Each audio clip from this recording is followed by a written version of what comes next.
Hi, my name is Susan Taylor and I am one of the educational psychologists who work for Aberdeenshire Educational Psychology Service.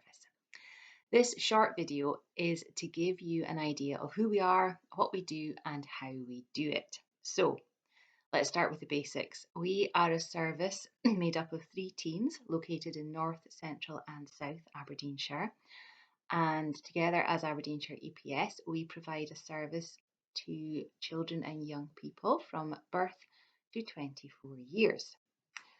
We are primarily concerned with identifying the barriers to learning for children and young people using our knowledge of psychology and child development in a collaborative way to understand problems and support the grown ups working with young people to overcome those barriers.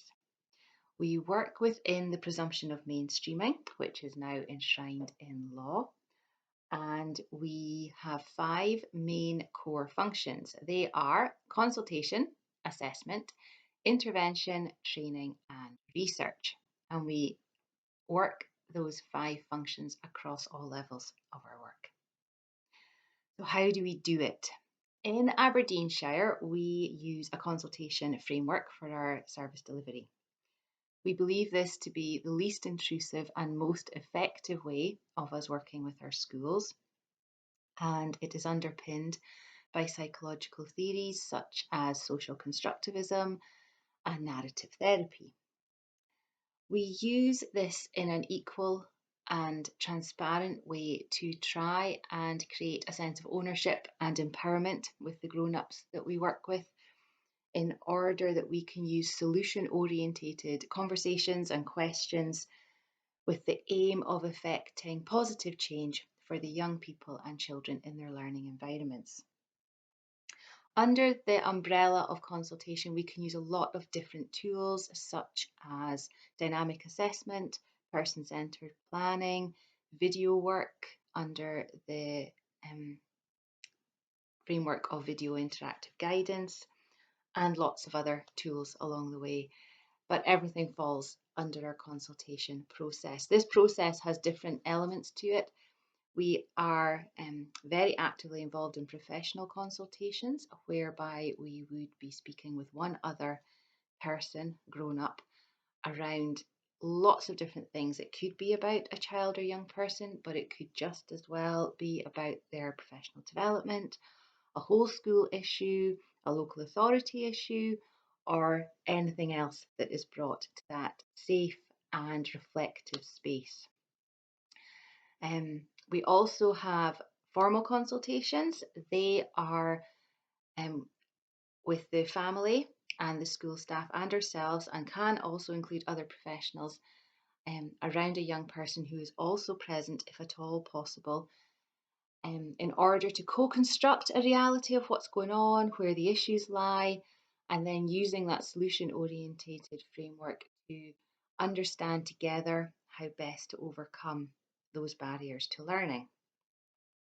Within our schools, our contact person, sometimes a depute in a secondary school or a head teacher in a primary school, is responsible for identifying the priorities that they want us to focus on in each school session, and we negotiate then with them how we're going to approach each individual priority within the consultation framework. So where do we do it? We are based in a 9-area model, whereby in each area there are mainstream schools, there are mainstream schools with enhanced provision, and there are community resource hubs offering the highest level of support for complex and severe additional support needs youngsters.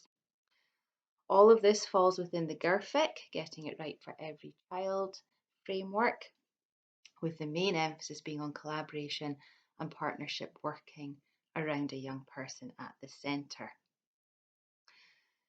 So how do you work with us?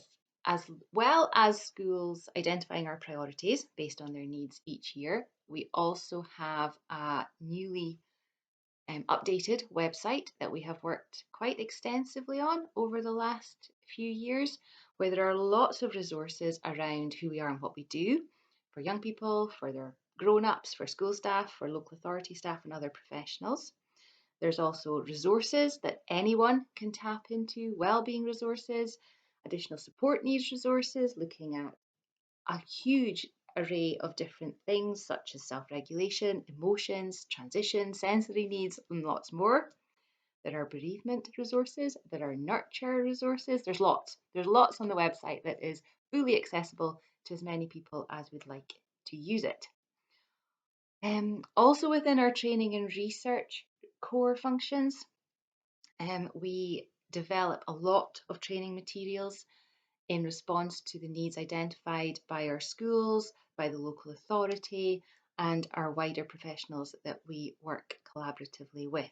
So we have a large catalogue of continuous learning developmental materials such as cognitive skills, autism and other neurodiversities, nurture, emotion coaching, staff well-being, and lots else besides.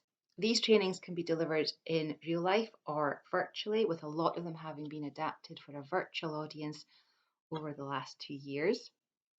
We also are engaged in research, which quite a few members of our team have had published, and we do lots of other practitioner inquiry, for example, whereby we work with school staff so they can develop their own research and training skills, and other needs identified research and training that then adds to us skilling up the grown-ups that we work with around children and young people.